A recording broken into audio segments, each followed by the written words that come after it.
ओम श्री परमात्मने नमः। श्रीमन्महागणाधिपतये नमः।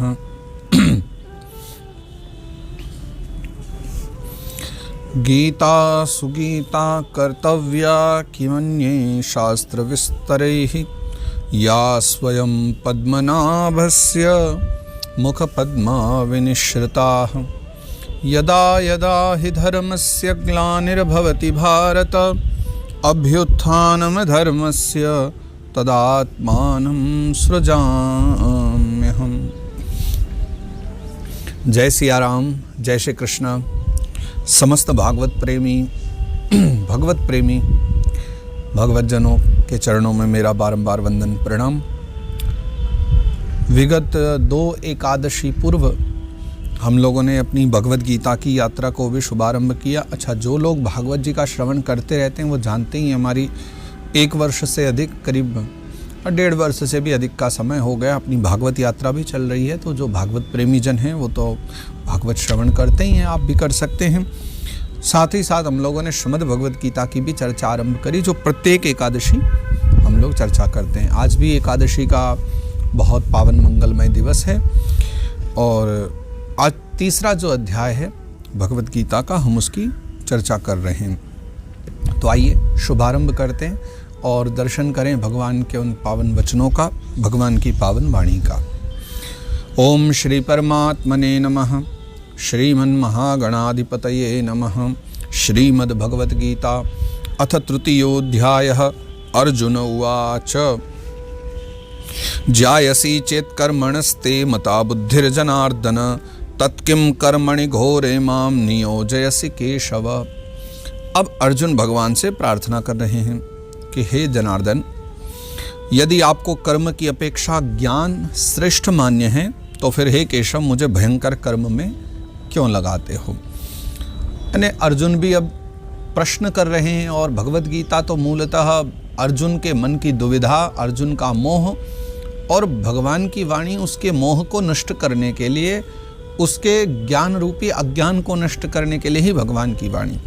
ज्ञान रूपी अज्ञान मतलब कुछ लोग होते हैं पूर्णतः अज्ञानी, कुछ लोग होते तो हैं ज्ञानी लेकिन वस्तुतः उनके पास जो ज्ञान होता है ना, वो भी अज्ञान का ही एक स्वरूप होता है। तो अर्जुन ने भगवत गीता में अनेकानेक प्रश्न किए हैं और एक प्रकार से अर्जुन ज्ञानी व्यक्ति है। यहाँ किसी अज्ञानी और ज्ञानी के बीच का संवाद नहीं, यहाँ एक ज्ञानी और एक पूर्ण ज्ञानी, 2 व्यक्तियों के बीच का संवाद है। अर्जुन भी परम ज्ञानी है लेकिन उनका जो ज्ञान है उसमें भी कहीं कहीं भेद है, उस ज्ञान में कहीं कहीं मोह छिपा हुआ है। इसलिए भगवान उसके समस्त मोह को नष्ट कर रहे हैं, जो अर्जुन ने स्वयं स्वीकार भी किया है। नष्टो मोह स्मृतिर्लब्ध्वा, तो मोह में पड़ा हुआ ज्ञान है वो अर्जुन का। तो इसलिए अर्जुन ने फिर यहाँ जो पिछले हमने 2 अध्यायों में चर्चा करी है, उन सारी बातों को सुन करके फिर अर्जुन का जो ज्ञान है उसको ऐसा लगता है कि भगवान कर्म से अधिक ज्ञान को श्रेष्ठ मान रहे हैं, फिर उसकी बुद्धि एक भेद कर रही है। तो अर्जुन पूछते हैं कि अगर आपको कर्म की अपेक्षा ज्ञान को ही आप श्रेष्ठ मानते हो तो फिर ज्ञान की चर्चा करी जाए, फिर आप मुझे कर्म में क्यों लगा रहे हो, फिर मुझसे क्यों कह रहे हो कि ततो युद्धाय युज्यस्व, कि तब तुम आगे बढ़ो और युद्ध करो। मैं क्यों युद्ध करूं, कृपा करके ये बतलाइए। व्यामिश्रेणेव वाक्येन बुद्धिं मोहयसीव मे तदेकं वद निश्चित्य येन श्रेयो हमाप्नुयाम। आप मिले हुए से वचनों से मेरी बुद्धि को मानो मोहित कर रहे हैं, इसलिए उस एक बात को निश्चित करके कहिए जिससे मैं कल्याण को प्राप्त हो जाऊं। इस बात से मुझे एक कथा का स्मरण हुआ है।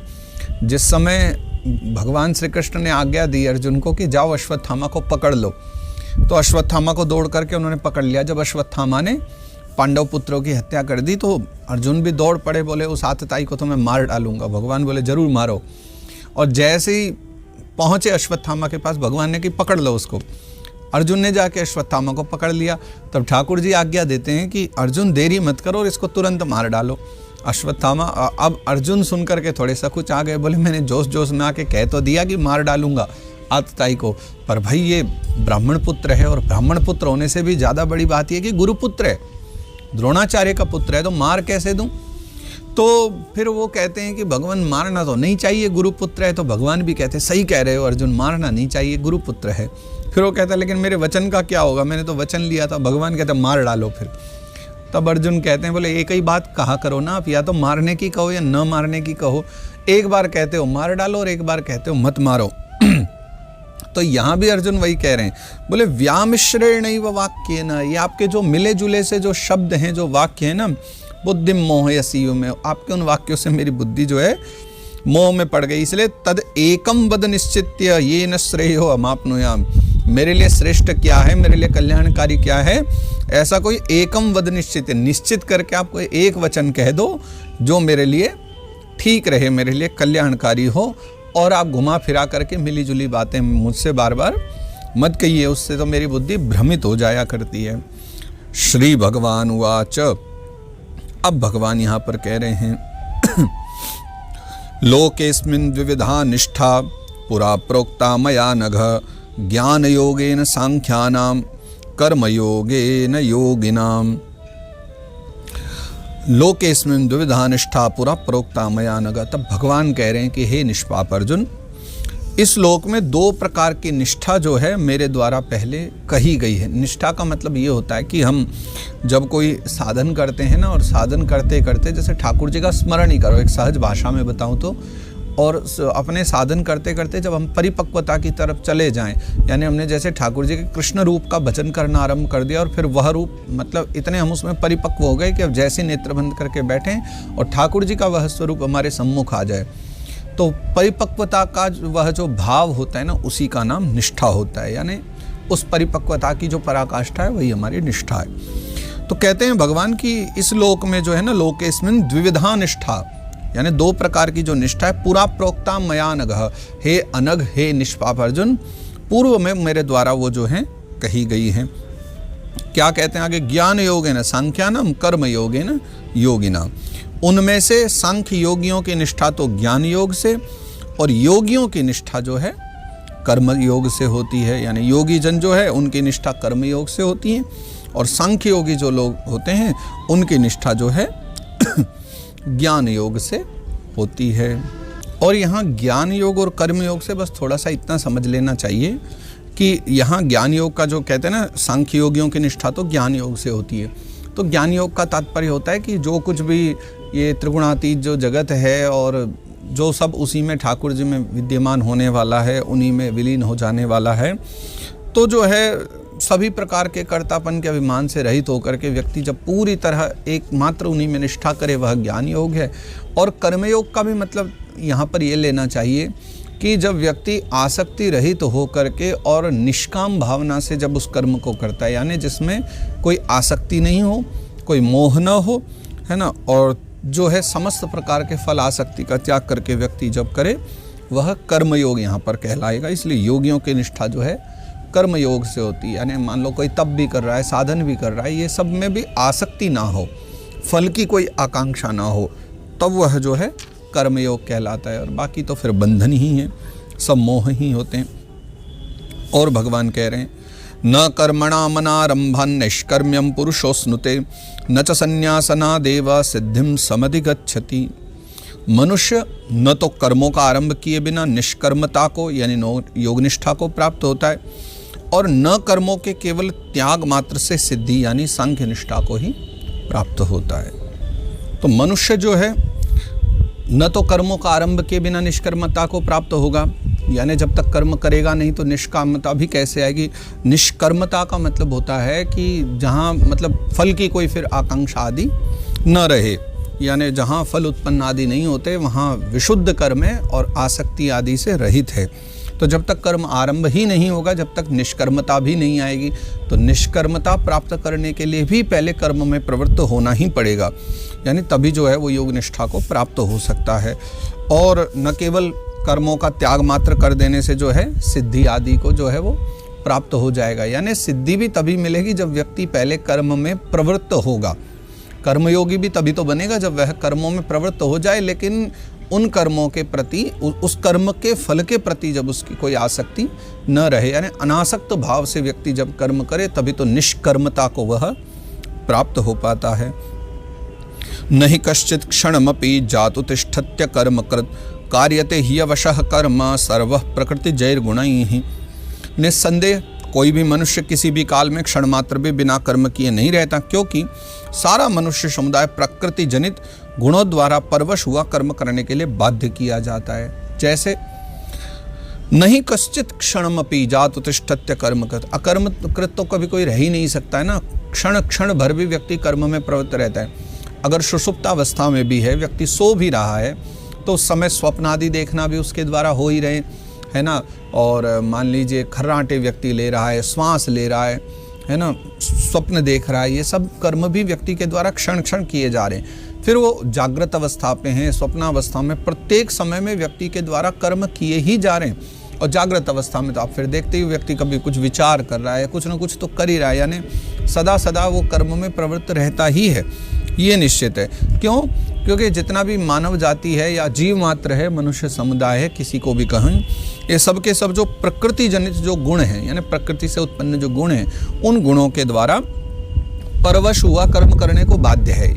यानी कर्म तो उसको करते ही रहना पड़ेगा, हर क्षण वो कुछ ना कुछ कर ही रहा है। भले ही व्यक्ति खाली बैठा हो आसन पर, सोच ही रहा हो, कुछ भी ना करता हो, या हमारी दृष्टि में हम कह सकते हैं कुछ नहीं कर रहा है, पर वस्तुतः वो तब भी कुछ ना कुछ कर्म करने में लगा हुआ निस्संदेह व्यक्ति प्रत्येक क्षण जो है कर्म करता ही रहता है।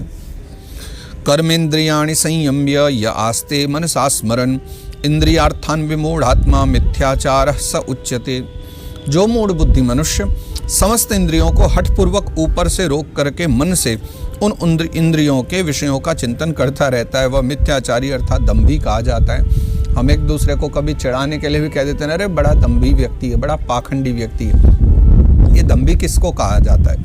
ये उसकी परिभाषा इस श्लोक से समझ में आती है कि कर्मेंद्रियाणि संयम्य य आस्ते मनसा स्मरन्। मान लीजिए कोई ऐसा इंद्रियार्थान विमूढ़ आत्मा, कोई ऐसा विमूढ़ आत्मा व्यक्ति है, ऐसा विमूढ़ है बुद्धिहीन मनुष्य कि इंद्रियों को तो ऊपर ऊपर से उसने रोक रखा है।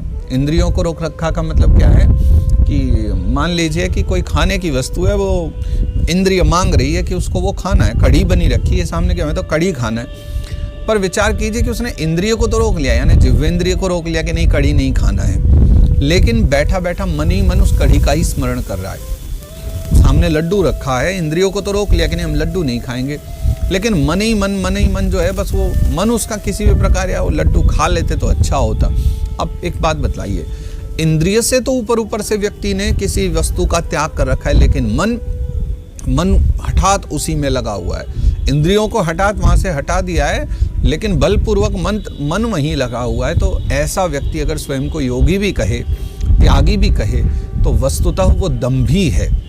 दंभ का तात्पर्य क्या है कि ऊपर से मना तो कर दे कि ये चीज़ हम ग्रहण नहीं करते हैं, नहीं कर रहे हैं, लेकिन मन हमारा पूर्णतः वहीं। वास्तविक त्यागी कौन है कि भैया इंद्रियों से तो त्याग ही दिया है, लेकिन मन ने भी उस वस्तु को पूरी तरह त्याग दिया। मन भी वहाँ जा ही नहीं रहा है, मन वहाँ से बिल्कुल दूर हटा हुआ है कि ना भैया हमें तो वो वस्तु चाहिए ही नहीं है। इस भावना से जब मन रहे, तब आप उसको कह सकते हो कि इस व्यक्ति ने उस वस्तु को पूरी तरह त्याग दिया। तो इंद्रियार्थान विमूढ़ात्मा मिथ्याचारस उच्यते। तो इंद्रियों का वह जो विषय है, कोई भी वस्तु जो विषय है, जिसको उसने इंद्रियों से त्याग दिया लेकिन मन से जो है ना उनका चिंतन करता रहता है बराबर, वो व्यक्ति जो है मिथ्याचारी है। यानी मिथ्याचारी मतलब झूठा आचरण करने वाला, जिसे हम लोग दंभी भी कहते हैं। यस्त्विन्द्रियाणि मनसा नियम्यारभतेर्जुन कर्मेन्द्रियै कर्मयोग मसक्तः सविशिष्यते। किंतु हे अर्जुन, जो पुरुष मन से इंद्रियों को वश में करके अनासक्त हुआ समस्त इंद्रियों द्वारा कर्मयोग का आचरण करता, वह श्रेष्ठ है। तो कैसा व्यक्ति होना चाहिए मानव को? तो कि जो पुरुष यानी मन से इंद्रियों को वश में करके इंद्रियों के द्वारा वस्तुओं का त्याग कर दे, लेकिन मन के द्वारा चिंतन करता रहे, वो तो दंभी है। लेकिन वस्तुतः सही प्रभाव कैसे पड़ेगा कि मन के द्वारा इंद्रियों को ही वश में कर ले, है ना, ताकि मन फिर उधर भी न जाए। तो मन के द्वारा इंद्रियों को वश में कर ले और अनासक्त हो करके फिर इंद्रियों द्वारा कर्म योग का जो है आचरण करे, वो सबसे श्रेष्ठ माना गया है। यानी यही जो इंद्रियां हैं अनासक्त भी बनी रहे, कैसे? मन के द्वारा वश में करके। और अनासक्त भाव से फिर जो है संसार के जितने कर्म हैं उन कर्म योग में भी लगा रहे। जैसे किसी ने व्यक्ति ने एक बार प्रश्न भी किया था, राजा जनक जो है गृहस्थ आश्रम में रह के, प्रवृत्ति मार्ग में रह के भी योगी क्यों है? इसी प्रकार से यही तो जीवन लीला है योगियों की। वो इंद्रियों का उपभोग भी कर लेते हैं, तो इंद्रियों को मन के द्वारा वशीभूत करके, और तब जो है वो इंद्रियों के द्वारा उन विषयों का उपभोग कर रहे हैं, लेकिन मन के द्वारा इंद्रियों को इतना वशीभूत कर लिया है कि बस फिर जो है उनका मन जो है ना वो अनासक्त भाव में काम कर रहा है। तो ऐसा व्यक्ति जो कर्मयोगी ही कहलाता है। जब वो कर्मयोग का इस प्रकार से आचरण करे वो हमारे यहाँ श्रेष्ठ माना गया। भगवान कह रहे हैं नियतम कुरु कर्मत्वं कर्मज्यायो ह्य कर्मणः शरीर यात्रा पिचते न प्रसिद्धियेद कर्मणः। तू शास्त्र विहित कर्तव्य कर्म कर, यानी जो शास्त्र कहते हैं वही कर्म कर, है ना। नियतम कुरु कर्मत्वम, और क्योंकि कर्म न करने की अपेक्षा कर्म करना श्रेष्ठ है।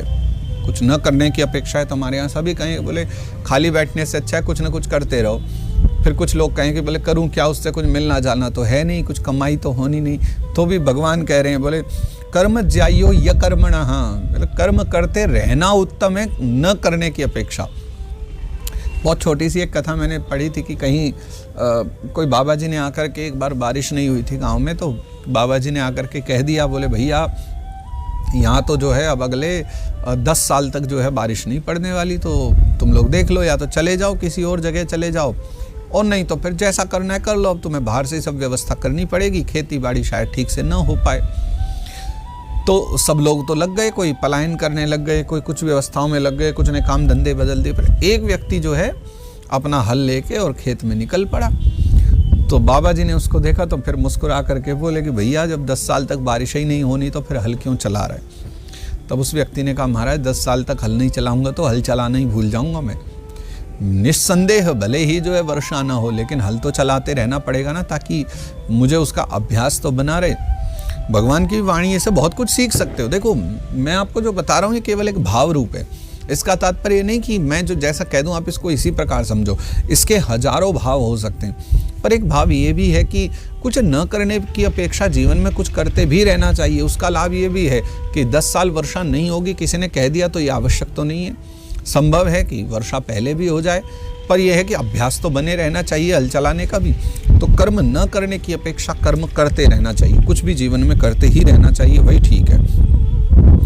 और कर्म न करने से तेरा शरीर निर्वाह भी नहीं होगा। अगर तू बिल्कुल ही कर्म नहीं करेगा तो तेरा शरीर निर्वाह भी नहीं होगा। तो शरीर यात्रा पिचते न प्रसिद्धेद कर्मण, इसलिए कर्म में प्रवृत्त रहना ये तो दोनों के लिए ही उत्तम है, चाहे प्रवृत्ति मार्गी हो या निवृत्ति मार्गी हो। यज्ञार्थात् कर्मणोऽन्यत्र लोकोऽयं कर्म बंधनः तदर्थम कर्म कौन्तेय मुक्त संगः समाचर। यज्ञ के निमित्त किए जाने वाले कर्मों से अतिरिक्त दूसरे कर्मों में लगा हुआ ही यह मनुष्य समुदाय कर्मों से बंधता है। तो यज्ञ के निमित्त किए जाने वाले जो कर्म, अब यहाँ यज्ञ शब्द से आप क्या लेना चाहोगे? यज्ञ शब्द का मतलब वही, एक तो जो हम हवन आदि करते हैं वह यज्ञ है, और यहाँ यज्ञ के बहुत सारे रूप है जो हम आगे भी चर्चा करेंगे। जीवन यज्ञ के भी बहुत सारे कर्म है ना, धर्म यज्ञ के बहुत सारे कर्म है। तो यज्ञ के नियमित जो किए जाने वाले जो कर्म हैं वो उसके अलावा जितने भी कर्म हैं, यानी बाकी के जो सांसारिक कर्म कह लो, वो व्यक्ति को बांध लेते हैं, पर ये वाले कर्म बांधते नहीं जो यज्ञ के निमित्त किए जाएं।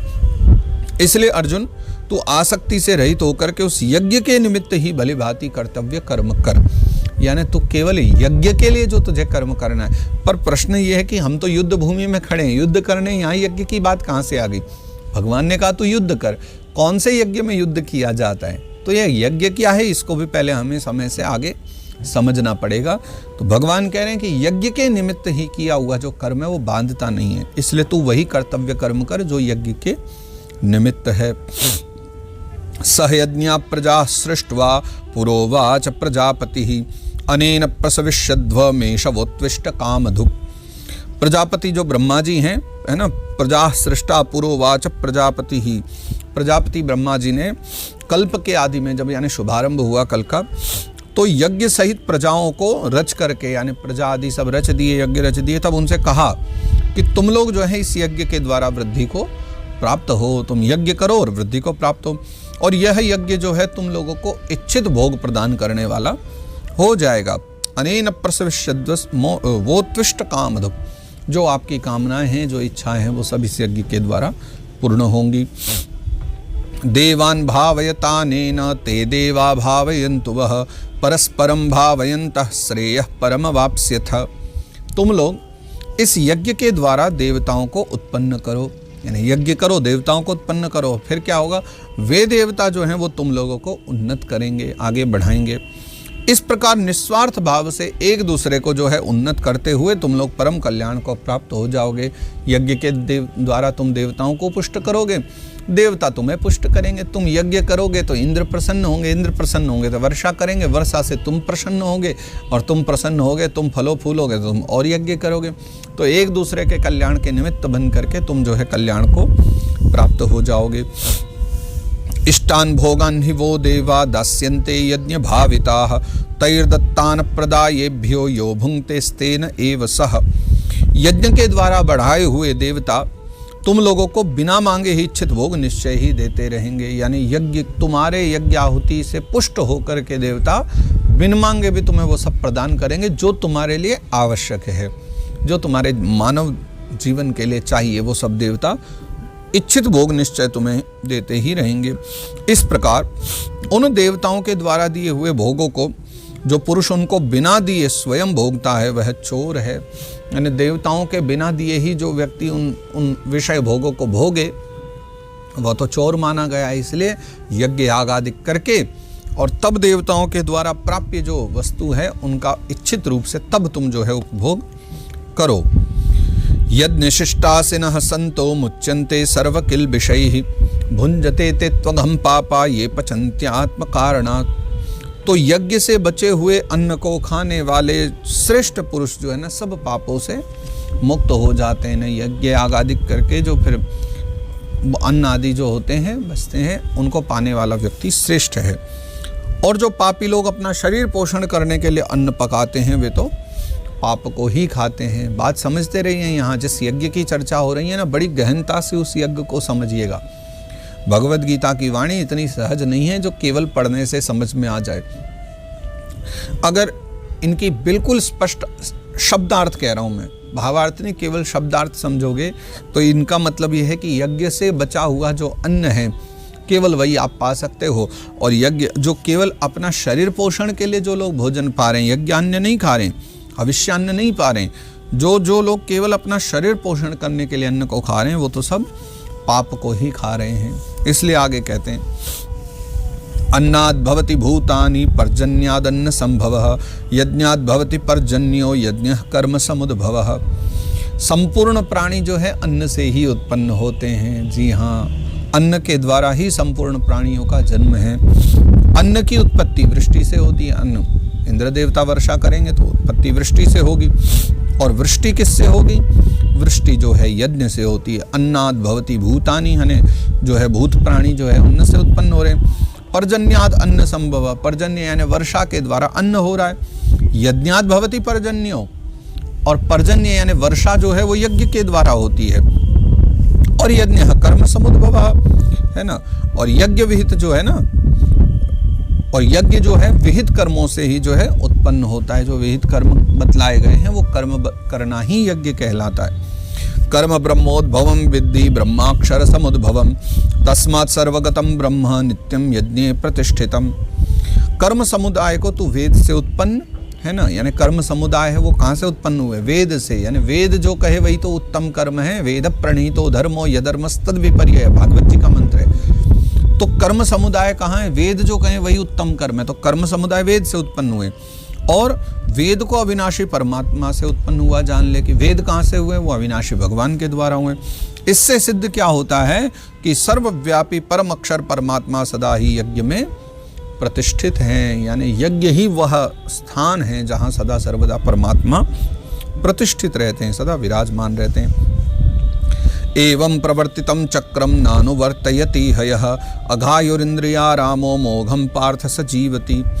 तो जो पुरुष इस लोक में इस प्रकार परंपरा से प्रचलित सृष्टि के चक्र के अनुकूल नहीं बरतता, यानी जो व्यक्ति संसार में अपने कर्तव्य का पालन नहीं करता, वह इंद्रियों के द्वारा भोगों में रमण करने वाला पापायु पुरुष व्यर्थ ही जीता है। यानी सब मानव जीवन के लिए, जीवधारी के लिए कुछ कर्तव्य बतलाएं, मानव देह के लिए विशेष रूप से, जिसमें बुद्धि आदि भी विद्यमान है, विवेक विद्यमान है।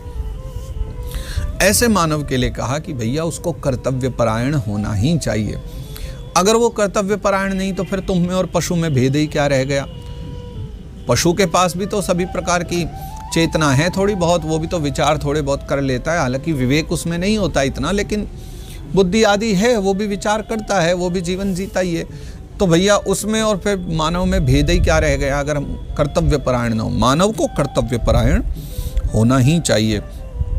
यस्त्वात्मरतिरेव स्याद् आत्मतृप्तश्च मानवः आत्मन्येव च संतुष्टस्तस्य कार्यं न विद्यते। जो मनुष्य आत्मा में ही रमण करने वाला और आत्मा में ही तृप्त और आत्मा में ही संतुष्ट हो, उसके लिए कोई कर्तव्य नहीं है। हाँ, लौकिक मानव के लिए ये सब कुछ है कि वो कर्तव्य परायण हो, लेकिन जो आत्मा में रमण कर रहा हो, आत्मा में तृप्त रहता हो, कोई सांसारिक भोग उसको तृप्त न कर सकते हैं, जो आत्मा में ही तृप्त हो और अपनी आत्मा में जो व्यक्ति संतुष्ट रहता हो, उसके लिए संसार में कोई कर्तव्य बचता ही नहीं है। वो कर्तव्यों से परे हो जाता है व्यक्ति, क्योंकि वो पूरी तरह आत्माराम बन चुका है भैया, स्वयं ही संतुष्ट प्राणी है। जैसे महामुनि सुखदेव हैं, अब उनको क्या कर्तव्य बचे। खूब पिताजी पीछे पीछे दौड़े कि बेटा अभी तो तुम्हारा यज्ञोपवीत नहीं हुआ, उपनयन नहीं हुआ। अब सामान्य व्यक्ति को उपनयन आदि सब कराना चाहिए, पर वो जो आत्माराम व्यक्ति आत्मसंतुष्ट है, अब उनको उपनयन आदि की भला क्या आवश्यकता रह गई। चले गए वन को श्री सुखदेव महामुनि। आगे कह रहे हैं भगवान, नैवतस्य कृते नार्थो न कृते नेह कश्चन न चास्य सर्वभूतेषु कश्चिदर्थव्यपाश्रयः। उस महापुरुष का इस विश्व में न तो कर्म करने से कोई प्रयोजन रहता है, न कर्मों के न करने से ही कोई प्रयोजन रहता है, तथा संपूर्ण प्राणियों में भी इसका किंचन मात्र भी स्वार्थ का संबंध नहीं रहता। क्योंकि अगर संसार में किसी से भी उसका स्वार्थ संबंध बन गया, थोड़ा सा भी बन गया, फिर तो भैया उसको कर्तव्य परायण होना ही पड़ेगा। फिर उसके लिए सारे उपदेश यही काम करेंगे। पर जब न तो उसको कर्म करने से ही प्रयोजन है, ऐसा व्यक्ति है ना, न उसको कर्म करने से प्रयोजन है, न कर्म के न करने से प्रयोजन है ना, तो उसका कोई भी जो है स्वार्थ संबंध, किंचन मात्र भी कोई स्वार्थ संबंध जो है प्राणियों में नहीं है, तो ऐसा व्यक्ति जो है फिर उसको किसी प्रकार के कर्तव्य बंधनों में नहीं बंधना पड़ता। तस्माद् सक्तः सततं कार्यं कर्म समाचर असक्तो याचरन् कर्म परमाप्नोति पुरुषः। इसलिए भगवान कह रहे हैं, अर्जुन तू निरंतर आसक्ति से रहित होकर सदा कर्तव्य कर्म को भली भांति करता रहे, है ना। इसलिए तुम जो है, तुम्हारी जो आसक्ति हो गई है ना सामने खड़े लोगों में, आसक्ति हटाओ इसको, और निरंतर तुम्हारा जो कर्तव्य कर्म है उसको जानो, पहचानो और उस कर्तव्य कर्म को करो। क्योंकि आसक्ति से रहित होकर के कर्म करता हुआ मनुष्य परमात्मा को प्राप्त हो जाता है। केवल भजन करने वाला या योगी व्यक्ति ही परमात्मा को प्राप्त नहीं होता।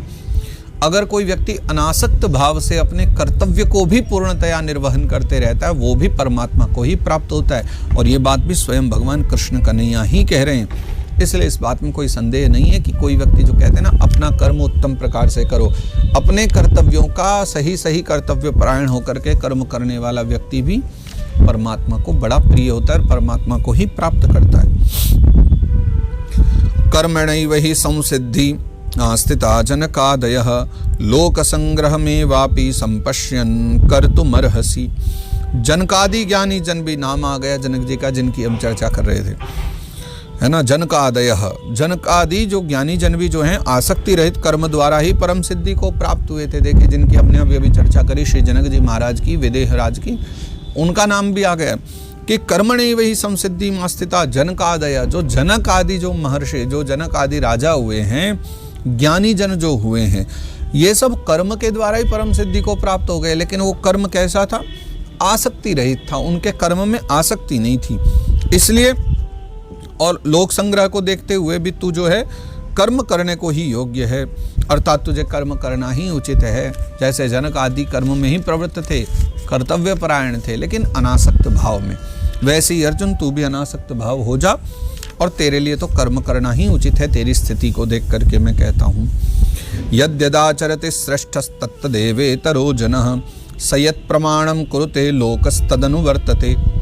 यद्यदाचरति श्रेष्ठो तत्तदेवेतरो जनः, यानी जो श्रेष्ठ पुरुष जो भी आचरण करते हैं ना, अन्य पुरुष भी वैसा ही आचरण करते हैं। यानी हमारे समाज में कोई बड़ा व्यक्ति कोई बड़ा काम कर दे तो भैया क्या होगा कि फिर जो समाज भी है ना, ठीक वैसे ही उसी प्रकार से चलना शुरू कर देगा, केवल यही विचार करके कि ये व्यक्ति ऐसा कर रहा है तो भैया हमको भी करना चाहिए। यानी कोई बड़ी पदवी पर बैठा हुआ व्यक्ति, कोई बड़ा ज्ञानी पुरुष व्यक्ति वैसा कर्म करे तो फिर पीछे पीछे जो सामान्य जन भी हैं उसको वैसा आचरण करने लग जाते हैं। यथा बड़े महापुरुषों के नाम हम जिनके भी लें अपने भारतवर्ष के, उन सब के साथ यही है। उन्होंने जैसा शुभ कर्म किया तो देखते हुए वैसा ही शुभ कर्म बाकी संसार भी जो है करने लगे। तो वह जो कुछ प्रमाण कर देता है समस्त मनुष्य समुदाय उसी के अनुसार बरतने लग जाता है। मतलब वो प्रमाणित कर दे कि ये चीज़ इस प्रकार से उचित है, ये इस प्रकार से करनी चाहिए, तो फिर वो बाकी जो समाज है वो उसको उसी प्रकार से करने लग जाता है ना, बरतने लग जाता है। न मे पार्थास्ति कर्तव्यम त्रिषु लोकेषु किंचन नानवाप्तमवाप्तव्यम वर्त एव च कर्मणि। तो भगवान कहते हैं कि अर्जुन, मुझे इन तीनों लोकों में न तो कुछ कर्तव्य है और न कोई भी प्राप्त करने योग्य वस्तु अप्राप्त है, तो भी मैं कर्म में ही बरतता हूँ। यानी अब भगवान कृष्ण भी अर्जुन को कितनी बड़ी बात बतला रहे हैं कि बताओ, मैं स्वयं परमात्मा हूँ और इस संसार में मुझे मतलब न तो मेरा कोई कर्तव्य है देखा जाए तो, क्योंकि वो स्वयं अविनाशी नारायण है, और कहते हैं न कोई भी प्राप्त करने योग्य वस्तु अप्राप्त है। मतलब ऐसी भी कोई वस्तु नहीं है कि जिसे प्राप्त करने के लिए मुझे कुछ करना पड़े, सब कुछ मेरे पास तो पूर्व से ही है। मैं नारायण हूँ, मैं ईश्वर हूँ, विराट रूप हूँ, मुझे क्या चाहिए बताओ, मैं क्या ही ग्रहण करूँ। लेकिन उसके बाद भी वो कहते हैं वर्त एव च कर्मणि, उसके बाद भी जो मैं कर्म में ही बरतता हूँ, यानी फिर भी मैं जो है कर्म करते रहता हूँ, क्योंकि यही कर्मयोगी व्यक्ति की पहचान है। यानी अनासक्त भाव में रह करके भी बिना कुछ इच्छा किए हुए भी जो कर्तव्य कर्म हैं उनको अपने करता चला जाए, फल की आकांक्षा लेकर के नहीं, केवल कर्तव्य परायण होकर के जो हमारे करने योग्य कर्म हैं उनको करते चला जाए, वही हमारा धर्म भी है। यदि ह्ययम न वर्तेयम जातु कर्मण्य तंद्रितः मम वर्तमान वर्तन्ते मनुष्याः पार्थ सर्वशः। क्योंकि हे पार्थ अर्जुन, यदि कदाचित मैं सावधान होकर कर्मों में न बरतूं तो बड़ी हानि हो जाए, क्योंकि मनुष्य सब प्रकार से मेरे ही मार्ग का अनुसरण करते हैं। अब कोई प्रश्न ये करता अर्जुन कि जब आप भगवान ही ठहरे तो आपको कर्म करने की ज़रूरत ही क्या है, क्योंकि आपको तो कुछ चाहिए भी नहीं, हम जैसा व्यक्ति कर्तव्य कर्म करे तो समझ में आए। इसलिए भगवान पहले ही कह देते न कोई फल की आकांक्षा है और न ही मैं कर्म करूं, तो ऐसा भी नहीं कि मेरे कर्म न करने से कुछ बिगड़ जाएगा। लेकिन हाँ, एक चीज़ ज़रूर है कि मैं इस संसार में आकर के कृष्ण रूप में कर्म कर रहा हूँ, इसलिए कर रहा हूँ क्योंकि अगर मैं नहीं करूँगा तो फिर समाज जो मुझे देखेगा तो वैसा ही बदल जाएगा ना। तो जब मैं कृष्ण के रूप में आकर के भी विविध प्रकार के कर्म कर रहा हूँ, कर्मों में लगा हुआ हूँ, तो ये जो सारा समाज है ना, ये सब मुझे देख करके मेरे ही मार्ग का अनुसरण कर रहा है। यानी जैसा जैसा मैं करता हूँ, कभी राम रूप में, कृष्ण रूप में, जो कर्म मैं करता हूँ उसको देख करके समाज भी जो है उसका अनुसरण करता है। तो अगर मैं करूँगा ही नहीं तो समाज भी बिगड़ेगा। इसलिए मैं भी एक कर्तव्य कर्म में लगा हुआ हूँ, समाज को दिशा देने के लिए उत्तम कर्म में लगा हुआ हूँ। उत्सीदेयुर्मे लोका न कुर्याम कर्म चेदहम संकरस्य च कर्तास्यामुपहन्यामि मा प्रजाः। भगवान कहते हैं इसलिए यदि मैं कर्म न करूं तो ये सब मनुष्य जो है ना नष्ट भ्रष्ट हो जाएंगे। मैं कर्म करता हूं तभी ये सब संसार सही चल रहा है। मैं ही कर्मों का लोप कर दूं, जब मैं ही कुछ न करूं तो नष्ट भ्रष्ट हो जाएगा सब कुछ, और मैं शंकरता का करने वाला हो जाऊं तथा इस समस्त प्रजा को नष्ट करने वाला बनूं। अगर मैं ही कर्म से दूर हो जाऊं तो सब नष्ट भ्रष्ट हो जाएगा। फिर ये समझो मेरे ही कारण सब संकरता फैल जाएगी और सारी प्रजा का जो नाश होगा वो भी मेरे कारण ही होगा। इनको नष्ट करने वाला भी मैं ही बन जाऊंगा। सक्ताः कर्मण्य विद्वांसो यथा कुर्वन्ति भारत कुर्याद् विद्वांस तथा शक्तश्चिकीर्षुर्लोक संग्रहम्। हे भारत यानी हे भरतवंशी अर्जुन, कर्म में आसक्त हुए अज्ञानी जन जिस प्रकार कर्म करते हैं, आसक्ति रहित विद्वान भी लोक संग्रह करना चाहता हुआ उसी प्रकार कर्म करे। यानी कर्म में आसक्त होकर के अज्ञानी जन जो है ना जैसे कर्म करते हैं, अज्ञानी जन मतलब जो कर्म के मतलब कोई फल की प्राप्ति के लिए अज्ञानी जन तो कर्म करते हैं। तो जैसे कर्म में आसक्त होकर के अज्ञानी जन कर्म करते हैं, ठीक उसी प्रकार जो है ना आसक्ति से रहित होकर के विद्वान लोग भी जो है लोक संग्रह करना चाहता हो उसी प्रकार कर्म करे। यानी कर्म दोनों को ही करना चाहिए, पर ज्ञानी को कैसे करना चाहिए कि देख लेना चाहिए जैसे वो कर्म में फंसा हुआ व्यक्ति कर्म कर रहा है ना, यानी फल की आकांक्षा लेकर के अज्ञानी कर्म कर रहा है, उसको अनासक्त होकर के कर्म करना चाहिए। उसको जो है फल की आसक्ति नहीं रखनी चाहिए, उसको आसक्ति से रहित होकर के तब कर्म करते रहना चाहिए, लेकिन लगे रहना चाहिए विद्वान को भी। न बुद्धिभेदम जनयेद ज्ञानाम कर्म संगिनाम जोशयेत सर्वकर्माणि विद्वान युक्तः समाचरण। परमात्मा के स्वरूप में अटल स्थित हुए जो ज्ञानी पुरुष हैं उनको चाहिए कि वो शास्त्र विहित कर्मों में आसक्ति वाले अज्ञानियों की बुद्धि में भ्रम अर्थात कर्मों में अश्रद्धा उत्पन्न न करे, किंतु स्वयं शास्त्र विहित समस्त कर्म भली भांति करता हुआ उनसे भी वैसे ही करवावे। ये बात समझिए, जो परमात्मा के स्वरूप में बिल्कुल अटलता से स्थित हो गए ऐसे जो ज्ञानी व्यक्ति हैं उनको क्या करना चाहिए कि शास्त्र विहित कर्मों में आसक्ति वाले, यानी ऐसे जो कर्म जो शास्त्र कहता है करने के लिए। हम उदाहरण के लिए ले लेते हैं, मान लीजिए कोई पूजा पाठ है ना, जैसे गणेश जी की पूजा हो गई, नवग्रह की पूजा हो गई। अब ये शास्त्र विहित कर्म है, शास्त्र कहता है कि ये करना चाहिए। तो मान लो इन्हीं कर्मों में कोई आसक्ति वाला अज्ञानी व्यक्ति है, अब उसकी बुद्धि में भ्रम जो है और कर्मों में अश्रद्धा उत्पन्न नहीं करनी चाहिए। मतलब आप ज्ञानी हो और उससे जाकर के कहो बोले भैया कर्म ऐसे करने चाहिए जिनमें फल की कामना न हो, तुम नवग्रह पूजा कर रहे हो, तुम गणपति पूजा कर रहे हो और ये सब करके जो है ना इनसे तो फल की कामना की जाती है, तो ये सब छोड़ दो। तो ज्ञानी व्यक्ति को ऐसा काम नहीं करना चाहिए कि तुम जाके उनकी पूजा भी छुड़वा दो। वो अज्ञानी व्यक्ति है तो वो बेचारा तभी तक कर्म करेगा जब तक उसको उस कर्म के एवज में कुछ न कुछ मिलता रहे, तब तक उसको फल की कामना दिखती रहेगी ना, जब तक वो कर्म करेगा, वरना वो कर्म करना ही छोड़ देगा। तो भगवान भी कहते हैं बोले ऐसे लोगों के कर्मों में अश्रद्धा उत्पन्न नहीं करो, उनको जाके ऐसा मत समझाने लग जाओ कि उनके कर्म में अश्रद्धा हो जाए और वो कर्म ही करना छोड़ दें। अपितु क्या करें, स्वयं तो शास्त्र विहित कर्म करो जैसा शास्त्र ने कहा है ना, और जो सामने वाले हैं उनसे भी वैसे ही कर्म करवाओ। भले ही उन अज्ञानियों की बुद्धि थोड़ी आसक्ति रहित ना हो, है ना, वो आसक्ति में पड़ी हो, कोई बात नहीं है, लेकिन तब भी उनसे वही जो शास्त्र कहता है ऐसे ऐसे कर्म करवाओ। कदाचित समय आने पर उनकी बुद्धि का भी जो भ्रम है वो मिटेगा, भेद बुद्धि मिटेगी, तो वो उस वास्तविक सत्य को जान जाएंगे। लेकिन कोई भी ज्ञानी व्यक्ति को ऐसा कर्म नहीं करना चाहिए कि अज्ञानी व्यक्ति कर्म करना ही छोड़ दे, यानी जो सत्कर्म में लगा है वो सत्कर्म करना, पूजा पाठ करना ही बंद कर दे। नहीं, अगर वो शास्त्र विहित कर्म कर रहा है, भले ही उसकी बुद्धि फल में है, तो भी उसको करने दीजिए, कम से कम वो सत्कर्म में लगा तो है, वो कर्म कर तो रहा है। तो ऐसा ही उनसे ज्ञानी जनों को कर्म करवाना चाहिए।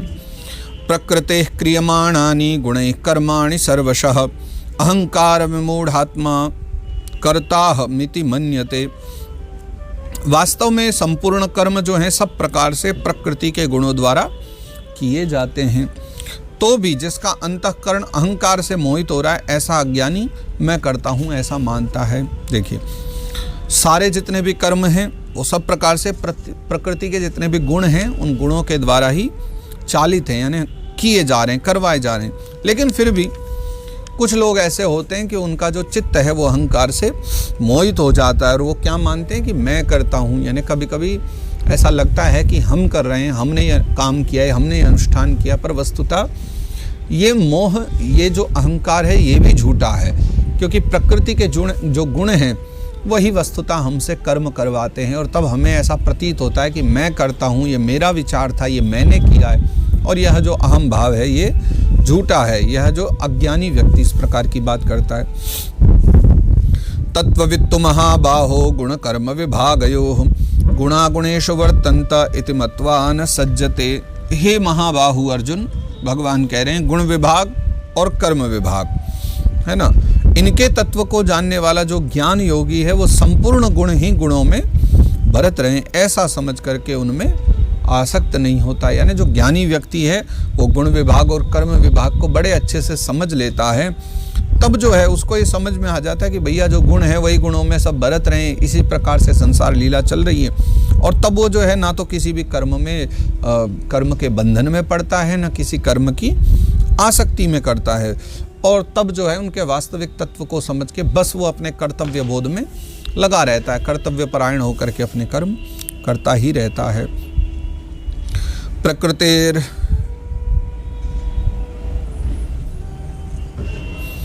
प्रकृतेर्गुण सम्मूढ़ा सज्जन्ते गुण कर्मसु तान कृष्ण विदो मंदान कृष्ण विन्न विचालयेत। प्रकृति के गुणों से बहुत मोहित होकर के मनुष्य जो है गुणों में और कर्मों में आसक्त रहते हैं। प्रकृति के गुण ही ऐसे हैं कि व्यक्ति को जो है मोहित कर देते हैं। किसमें? गुण और कर्मों में।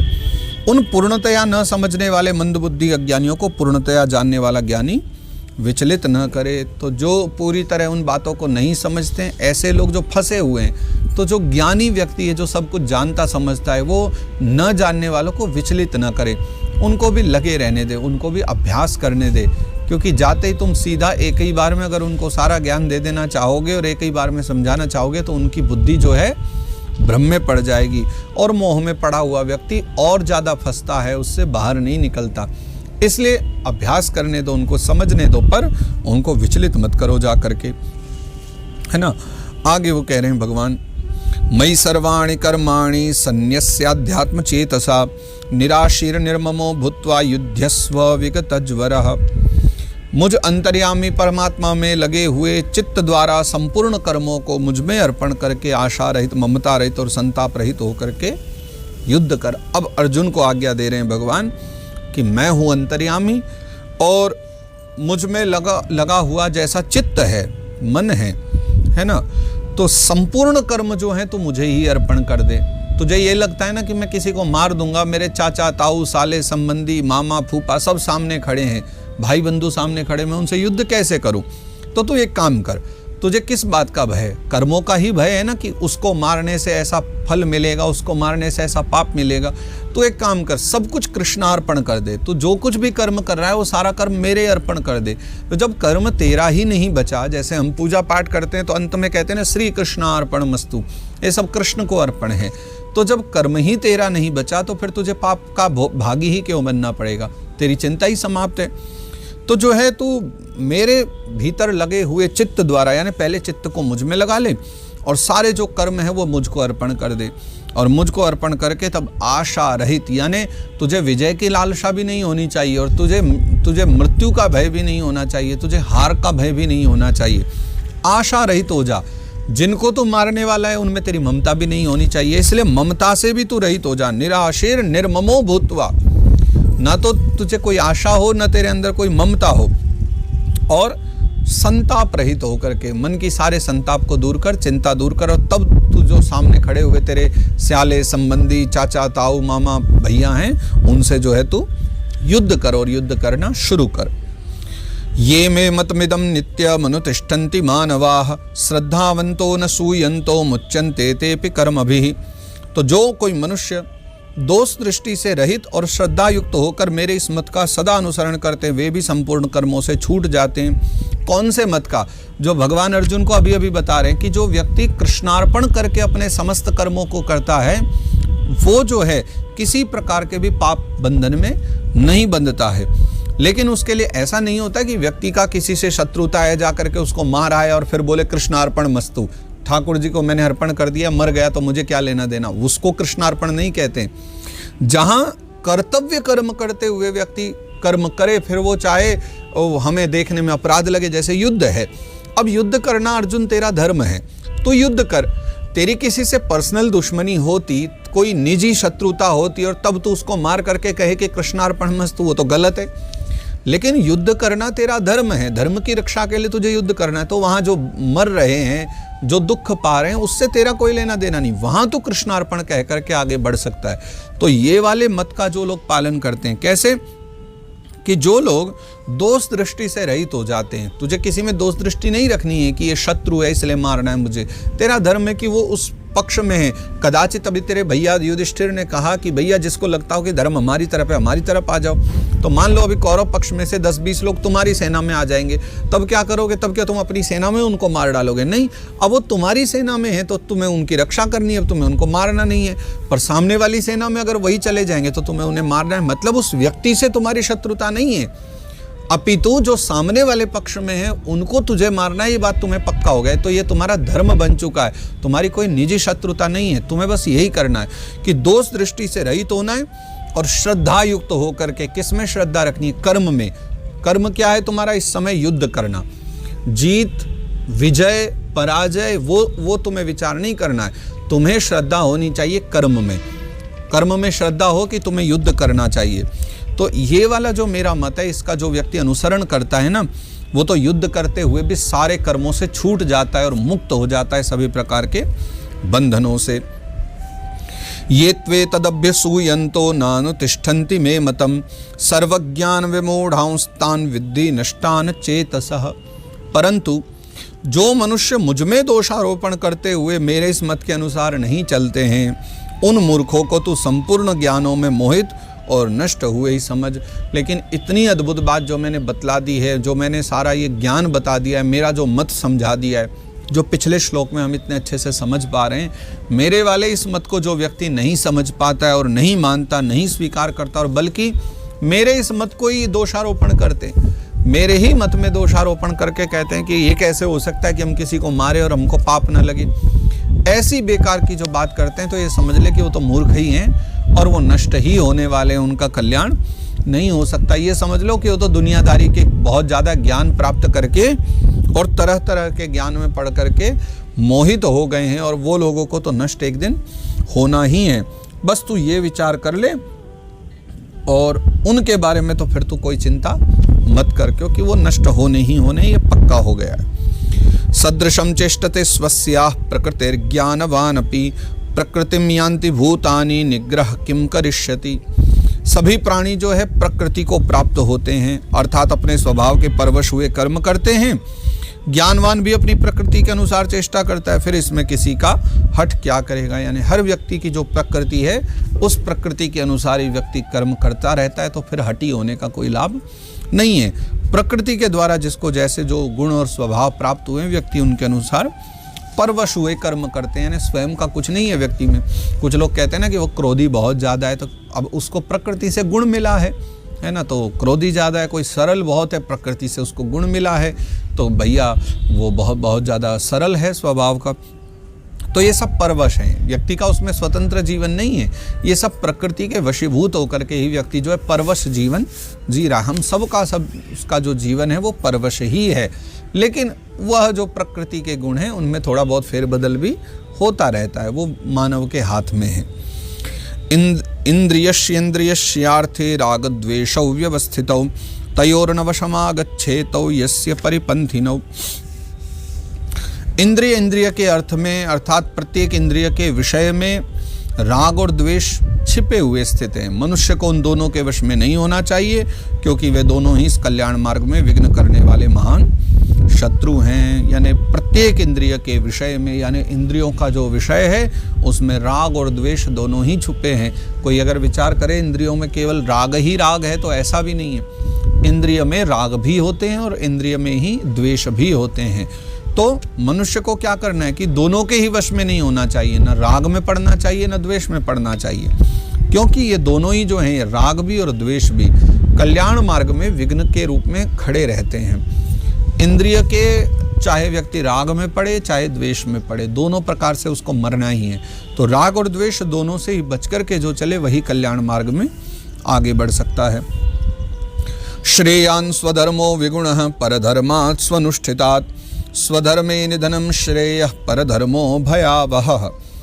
अच्छी प्रकार आचरण में लाए हुए दूसरे के धर्म से गुण रहित भी अपना धर्म अति उत्तम है। अपने धर्म में तो मरना भी कल्याणकारक है और दूसरे का धर्म भय को देने वाला है। जो लोग आजकल बड़ा धर्म परिवर्तन करवा रहे हैं ना, उनके लिए भगवान श्री कृष्ण ये श्लोक लिख करके गए, समझाओ उन समस्त प्राणियों को जो धर्म बदलने के चक्कर में या ये कहें कि कुछ थोड़े बहुत सामग्री के चक्कर में जो धर्म बदल दे रहे हैं, भय में पड़ करके धर्म बदल दे रहे हैं, भैया उससे मर जाना ज़्यादा अच्छा है। भगवान स्वयं कहते हैं कि श्रेयान स्वधर्मो विगुण पर धर्मात् स्वनिष्ठितात्, यानी अच्छी प्रकार से भी आचरण में लाए हुए दूसरे के धर्म से गुण रहित भी अपना धर्म अति उत्तम है। चाहे कितने भी गुण दिखाई पड़े किसी अन्य के धर्म में, लेकिन अपना जो धर्म है, अपना धर्म तो जो भैया गुण रहित भी होना, चाहे उसमें हमें कुछ गुण कम भी दिखलाई पड़ रहे हो, लेकिन अपना धर्म सबसे उत्तम है जिस धर्म में तुमने जन्म लिया है। और ये वाला जो ये एक पंक्ति है, ये तो पूरे जग प्रसिद्ध है, इसको तो भगवान की वाणी को संसार ने सुना है। स्वधर्मे निधनम श्रेय पर धर्मो भयावह। भगवान कहते हैं कि स्वधर्मे निधनम श्रेय, अपने धर्म में मर जाना भी अच्छा है। पूर्व काल में जब हमारा देश हजार हजार वर्ष तक बना रहा परतंत्रता में, तब आप देखते हो कितने लोगों ने अपने प्राण त्यागे, क्योंकि भगवान की इस वाणी का उन्होंने बड़े अच्छे से पठन पाठन किया होगा, समझा होगा कि धर्म नहीं त्यागना चाहिए, चाहे प्राण चले जाएं। स्वधर्मे निधनम श्रेय, अपने धर्म में मर जाना भी अच्छा है, धर्म का त्याग मत करो। और दूसरे का जो धर्म है पर धर्मो भयावह, दूसरे का जो धर्म है वो तो भय देने वाला होता है, क्योंकि आप किसी धर्म को अपना रहे हो वो भी भय के कारण ही, कोई न कोई भय तो होगा, किसी न किसी प्रकार का भय तो होगा, तो दूसरे का धर्म भय ही देता है। इसलिए भैया अपने धर्म में सदा बने रहो। तब यहाँ पर फिर अर्जुन प्रश्न करते हैं, बीच में पूछते हैं वो, अर्जुन उवाच अथ केन प्रयुक्तोऽयं पापं चरति पूरुषः अनिच्छन्नपि वार्ष्णेय बलादिव नियोजितः। अर्जुन कहते हैं कि हे कृष्ण, तो फिर यह जो मनुष्य है ये स्वयं न चाहता हुआ भी बलात् लगाए हुए की भांति किससे प्रेरित होकर पाप का आचरण करता है। यानी अगर आप ऐसा कह रहे हैं वो बात हमारे समझ में आ रही है, लेकिन क्या होता है कि कभी कभी ऐसा होता है ना हमारे जीवन में कि अनायास हमारे मन में कभी क्रोध उठता है, और कभी कुछ ऐसे पाप होते हैं कि हम चाहते तो नहीं है करना, लेकिन हमारे द्वारा बन जाते हैं, हम पाप कर बैठते हैं जो नहीं करने चाहिए थे। तो आखिर वो कौन है? क्या भीतर कोई देवता बैठा है, कोई राक्षस बैठा है कि बलात् जो है लगाए हुए की भांति, है ना, किससे प्रेरित होकर के पाप का आचरण करता है? कोई है क्या हमारे भीतर जो हमसे जबरदस्ती पाप करवा देता है? यानी बातें धीरे धीरे हमारे सब समझ में आ रही हैं अब, लेकिन ये नहीं समझ आ रहा कि भीतर कौन बैठा है जो हमसे पाप करवा रहा है, कृपा करके बतलाओ। तब भगवान कह रहे हैं, श्री भगवान उवाच काम एष क्रोध एष रजोगुण समुद्भवः महाशनो महापाप्मा विद्येनमिह वैरिणम्। भगवान कहते हैं कि रजोगुण से उत्पन्न हुआ यह जो काम है, काम ही जो है क्रोध है, यानी रजोगुण से उत्पन्न होता है जब काम, तो वो क्रोध का रूप ले लेता है। यह बहुत खाने वाला अर्थात भोगों से कभी ना खाने वाला है और बड़ा पापी है, इसको ही तू विषय में अपने वैरी जान ले। बहुत खाने वाला व्यक्ति मतलब जो बहुत खाए जाए लेकिन उसका पेट ही ना भरे। तो ये जो काम है ना, इसका भी भोगों से कभी पेट भरता नहीं है, यही क्रोध का रूप ले लेता है, कभी अघाता नहीं और बड़ा भारी पाप है। काम ही पाप का भी रूप है। इसलिए तू है ना अपने विषय में, अपने जीवन के विषय में, इस विषय में जो तूने पूछा है कि भीतर से कौन करवा रहा है पाप हमसे, तो बोले इसी को अपना शत्रु जान ले कि काम ही है।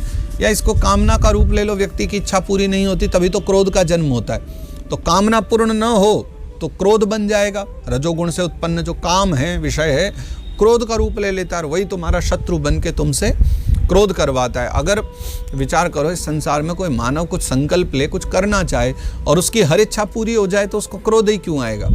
क्रोध कब आता है? तभी आता है ना जब व्यक्ति के मन की इच्छा पूर्ण न हो।